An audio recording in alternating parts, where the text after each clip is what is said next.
Good morning, guys! Sanay talaga ako magising ng maaga dahil sa body clock ko. Night shift life, alam nyo na. Kahit rest day or weekend off, automatic gising pa rin ako ng maaga tapos tulog paghapon. Since today is Monday, naisip ko bumili ng light pero heavy breakfast sa mga online sellers dito sa amin sa Barangay Santa Lucia page. I ordered champorado, sopas at pansit malabon. Most orders nga pala, tagta 25 pesos each lang. Super sulit! Kapag hindi pick up sa Tramo Basketball Court, may delivery lang na 30 pesos.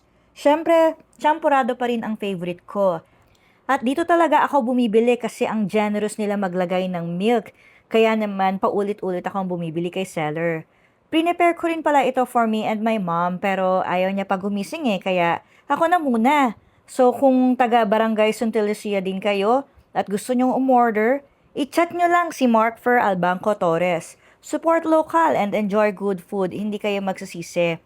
By the way, ito nga pala yung Barangay Santa Lucia page namin. Kung hindi ka pa miyembro at taga dito ka lang, mag-join ka na at makikita mo lahat ng online services at mga nag-o-offer ng food dito sa barangay. Yun lang.